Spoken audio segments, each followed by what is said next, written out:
உலகத்திலேயே போதைப் பொருள் கடத்துறவனை வந்து அயலக அணி நிர்வாகியாக போட்டு வச்சு அவன் கூட ஃபோட்டோ எடுத்து அவன் கொடுக்குற துட்டில் கட்சி நிகழ்ச்சி நடத்தின ஒரே கரகாட்ட கோஷ்டி இந்த கோஷ்டி. பேசுகிற பேச்சை பற்றியா?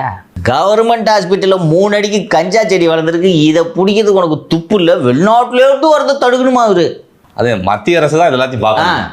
இங்கேயே தயாரித்து சோழிங்கநல்லூருக்கு பக்கத்தில் கேழ்வரகு மாவு ஏற்றுமதி பண்ணுறேன்னு இங்கே குடவுனை வச்சு 1.5 வருஷமாக ஓஎம்ஆரில் ஒரு குடவுனை வாடகைக்கு எடுத்து அங்கே மிக்ஸ் பண்ணி நியூசிலாண்டு, அமெரிக்கா, ஆஸ்திரேலியா என்று பல்வேறு உலக நாடுகளுக்கு மெத்த ஏற்றுமதி பண்ண நீங்கள் உங்கள் கட்சி நிர்வாகியை வச்சுட்டு நீலாம் பேசலாமா? எதை எழுதி கொடுத்தாலும் ஒரு பேசுகிறது தெரியுதுங்களா உங்களுக்கு?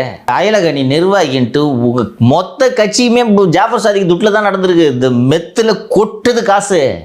அவன் கொடுக்குற பணத்தை வச்சு உங்கள் மருமகளை வச்சு படம் ப்ரொடியூஸ் பண்ணி தானே நீங்கள் மருமகளை டைரக்ட் பண்ணுறது. மங்கை தானே அந்த படம் பேர். நீ பண்ணிவிட்டு மத்திய அரசு வெளிநாட்டிலேருந்து தடுக்கணுமா? இவர் ஒன்றும் தடுக்க மாட்டார்.